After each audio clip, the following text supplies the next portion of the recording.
حافظ صاحب کو بھیجو نا تو تسی پڑھو اس طرح دو دفعہ دہرائی کر کے اچھا حاجی صاحب ترتیڑی دے وے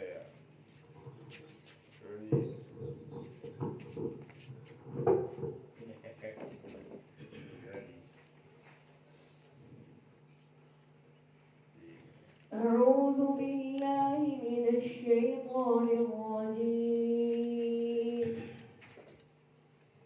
بسم الله الرحمن الرحيم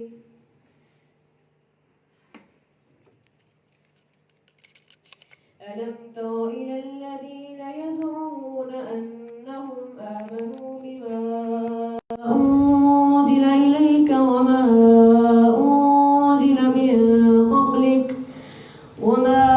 أنزل من قبلك يريدون أن يتحاكموا إلى الطاغوت وقد أمروا أن يكفروا به ويريد الشيطان أن يضلهم ضلالا بعيدا وإذا قيل لهم تعالوا إلى ما أنزل الله وإلى الرسول رأيت المنافقين يصدون عنك صدودا فكيف إذا أصابتهم مصيبة بما قدمت أيديهم ثم جاءوك يحلفون بالله إن أردنا إلا إحسانا وتوفيقا وما أرسلنا من رسول إلا ليطاع بإذن الله ولو أنهم إذ ظلموا أنفسهم جاءوك فاستغفروا الله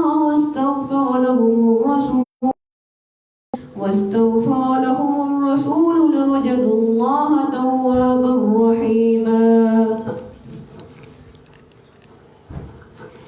کیا تم نے ان لوگوں کو نہیں دیکھا جو دعویٰ تو یہ کرتے ہیں کہ جو کتاب تم پر نازل ہوئی اور جو کتابیں تم سے پہلے نازل ہوئیں ان سب پر ایمان رکھتے ہیں اور چاہتے یہ ہیں کہ اپنا مقدمہ ایک سرکش کے پاس لے جا کر فیصلہ کروائیں حالانکہ ان کو حکم دیا گیا تھا کہ اس سے اعتقاد نہ رکھیں اور شیطان تو یہ چاہتا ہے کہ ان کو بہکا کر رستے سے دور ڈال دے اور جب ان سے کہا جاتا ہے کہ جو حکم اللہ نے نازل فرمایا اس کی طرف رجوع کرو اور پیغمبر صلی اللہ علیہ وآلہ وسلم کی طرف آؤ تو تم منافقوں کو دیکھتے ہو کہ تم سے اعراض کرتے اور رکے جاتے ہیں تو کیسی ندامت کی بات ہے کہ جب ان کے اعمال کی شامت سے ان پر کوئی مصیبت واقع ہوتی ہے تو تمہارے یعنی کہ آپ صلی اللہ علیہ وسلم کے پاس بھاگے آتے ہیں اور قسمیں کھاتے ہیں کہ واللہ ہمارا مقصد تو بھلائی اور موافقت تھا ان لوگوں کے دلوں میں جو کچھ ہے اللہ ان کو خوب جانتا ہے ان کی باتوں کو کچھ خیال نہ کرو اور انہیں نصیحت کرو اور ان سے ایسی باتیں کہو جو ان کے دلوں میں اثر کر جائے اور ہم نے جو پیغمبر بھیجا ہے اس لیے بھیجا ہے کہ اللہ کے فرمان کے مطابق اس کا حکم مانا جائے اور یہ لوگ جب اپنے حق میں ظلم کر بیٹھے تھے اگر تمہارے پاس آتے اور اللہ سے بخشش مانگتے اور رسول اللہ صلی اللہ علیہ وآلہ وسلم بھی ان کے لیے بخشش طلب کرتے تو اللہ کو معاف کرنے والا اور بڑا مہربان پاتے صدق اللہ علیہ جزاک اللہ بارک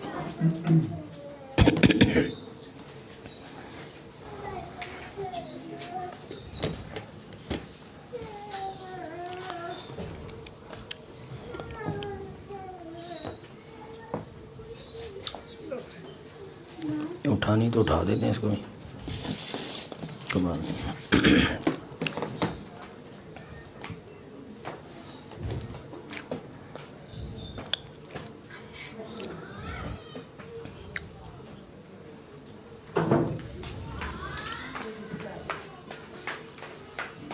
الحمد للہ رب العالمین والصلاة والسلام على رسوله الكریم نبینا محمد وعلى آلہ واصحابہ اجمعین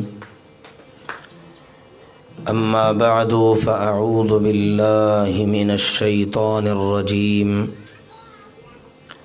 بسم اللہ الرحمن الرحیم ان الدین عند اللہ الاسلام وقال تعالی ومن يبتغ غیر الاسلام دینا فلن يقبل، اور جس ضابطۂ حیات کو پسند کیا ہے اس کا نام ہے اسلام۔ اسلام ہی اللہ کے پہلے نبی سے لے کر آخری نبی تک سب کا دین تھا، اور اللہ کے ہاں قابل قبول صرف اسلام ہے۔ اسلام کے علاوہ کوئی بھی دین، مذہب، ضابطۂ حیات اللہ تعالیٰ کے ہاں قابل قبول نہیں، اور اسلام ہر شخص کی مکمل زندگی کا احاطہ کرتا ہے، بلکہ انسان کے دنیا میں آنے سے پہلے کے مسائل اور مرنے کے بعد کے مسائل میں بھی رہنمائی فراہم کرتا ہے۔ ایک مرد اور عورت رشتہ ازدواج میں میاں بیوی کی حیثیت میں ایک دوسرے سے جڑ گئے، اب ان کو اولاد کی خواہش ہے، اولاد ابھی ملی نہیں، کیا طریقہ کار ہے، کیسے مانگنا ہے، اس کے لیے کیا ہدایات ہیں، کیا تعلیمات ہیں، اسلام رہنمائی کرتا ہے۔ اللہ نے اولاد عطا کر دی، اس کے حوالے سے کیا ذمہ داریاں ہیں، اس کی تربیت کیسے کرنی ہے، پھر جب وہ خود ذمہ دار بن گیا، بالغ ہو گیا، اب اس پر کیا ذمہ داریاں ہیں، دنیا سے چلا گیا ہے، اب اس کے بعد والوں کو اس کے متعلقہ کن ذمہ داریوں کو ادا کرنا ہے، یہ ساری چیزیں اسلام بتاتا ہے اور ان میں رہنمائی کرتا ہے۔ تو انسان کے دنیا سے جانے کے بعد جو اہمیت کے حامل مسائل ہیں، ان میں جو سر فہرست مسائل ہیں وہ ہے اس مرنے والے کے ترکہ، اس کی وراثت، اس کو آپ نے کس طرح سے تقسیم کرنا ہے، اس مال کو کس طرح سے آپ نے حقداروں تک پہنچانا ہے، اس کا کون کون وارث بنے گا اور کون کون وارث نہیں بنے گا، آپ نے میت کے متعلقہ امور کو کہاں سے نمٹانا ہے، اس کے کفن کے اخراجات، دفن کے اخراجات، اگر اس پر کوئی قرض ہے تو اس کے لیے کیا تعلیمات ہیں، اگر اس نے اپنی زندگی میں کوئی وصیت کی ہے کیا ہدایات ہیں اس کو پورا کرنے کے لیے، یہ ساری کی ساری رہنمائی اسلام فراہم کرتا ہے۔ تو یہ ہے ہمارا سچا دین، سچا مذہب اسلام۔ چونکہ ہمارا موضوع وراثت کے متعلق چل رہا ہے، آج ہم انشاءاللہ اختصار سے بات کریں گے اسلامی قانون وراثت اور ہمارا معاشرہ۔ وراثت کے متعلق اہل علم کے ہاں دو نام استعمال ہوتے ہیں، ایک نام ہے میراث اور دوسرا نام ہے فرائض۔ یعنی وراثت کا علم آپ پڑھنا چاہتے ہیں تو اس کے لیے آپ کو علم المیراث ملے گا نام اور اصطلاح، اور دوسری اصطلاح اور نام ہے علم الفرائض۔ میراث وراثت سے ہے، ایک شخص دنیا سے چلا گیا، اب اس کے بعد جو اس کے پیچھے ہے وہ اس کا وارث بن رہا ہے، اس کا قائم مقام بن رہا ہے، جیسا کہ اللہ تعالیٰ نے قرآن پاک میں فرمایا وَرِثَ سُلَيْمَانُ دَاوُودَ